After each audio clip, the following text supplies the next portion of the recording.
Hello everyone, I'm Uncle Hanzi.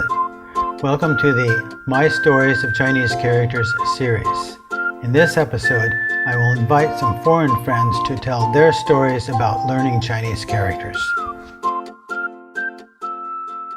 Hello everybody, I'm Uncle Hanzi. So you have probably heard that speaking Chinese is very difficult because of the tones and because of the strange grammar. And you have probably heard that writing Chinese is difficult because of the complicated characters. Today we're going to interview some foreigners who have been studying Chinese and learn what they have to say about conquering these problems with learning Chinese.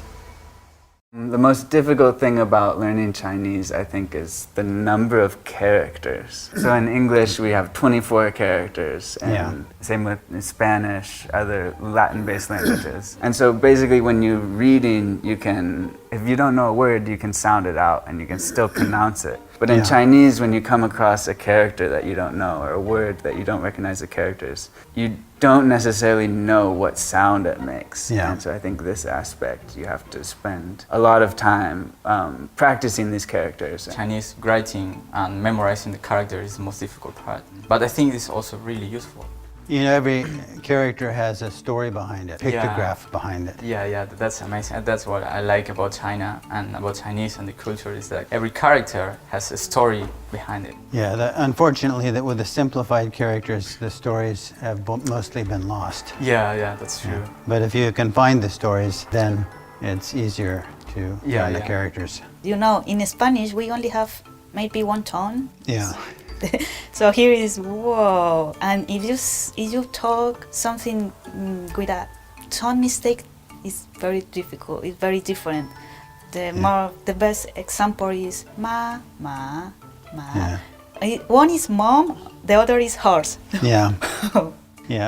Horse and mother, and sometimes there's also things that are seriously misunderstood. So you have to speak longer sentences. If you speak a longer sentence, they'll usually understand you even if your tones are wrong. But some words you just have to remember the tones. Yeah. For my opinion, I think it's a grammar. Yes, it's easy, but because it's just you have to use this part here and this part here. That's it. That's our grammar. And for me, it's kind of hard to understand, like, should I put it here? Can I put it here? Or can I put it here? Okay, let's try. And it's not really work. Chinese say things really, really differently than Russians or Americans. Yeah. I think one interesting thing when I first came to China, we go out to dinner and then you look at the menu and it's all in Chinese and you think, wow, I can't understand a single thing on here. And you think, oh, but I want to try some Chinese food. I don't just want to eat the same thing, you know. I'd call the waiter over and I'd say, oh, 我要这个 还要这个, and then the food would come out and I would be pleasantly surprised, or sometimes less than pleasantly surprised at what I ordered. For example, in Lanzhou place, and you want to order cold noodles and you're saying 一饭拉面, and they giving you the soup, and you're thinking like, yeah, okay, we're gonna eat soup for this time.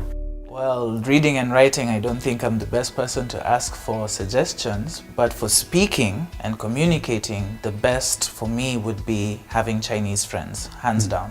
Okay, what is the best way to learn to memorize? First, write the characters, because for me, if I write the character, I can remember when I read on the street or read in a book, and then I go outside with some friends and try to practice the characters or the words that I learned that day.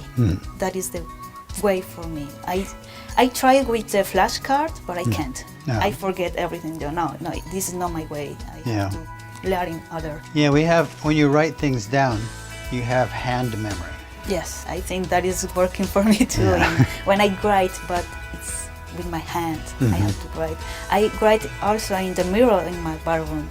When I take a shower or I'm finished, I just write the characters with a mark in my mirror. Some Chinese have a big brush with a bucket of water, and they write it on the sidewalk.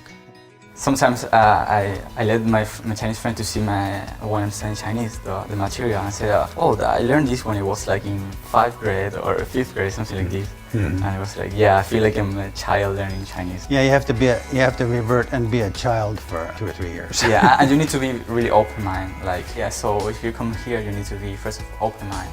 I think the most important thing is to immerse yourself in the language. I think if you just study on the side, you can still learn a bit. But if you really want to be able to speak Chinese and to read books and understand television programs, I think the most important thing is that you take your life and you change everything to Chinese, including maybe your phone settings to your, you know, just everything you do. If you do it in Chinese, I think. Yeah, you have to force yourself to speak Chinese and not speak to your foreign friends. And and you have to give yourself challenges. Every day you have to challenge yourself. Yeah, it keeps you young though. It keeps you on the cutting edge of society.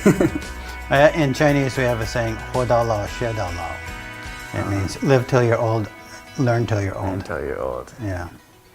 So today we have talked to several college students and got their views on why they think it's important or interesting to study Chinese and how is the best way to learn Chinese. Of course, I'm Uncle Hanzi, and I'm always thinking about the pictographic origins of Chinese characters, how the modern Chinese is logical, but then that's the way I view Chinese characters.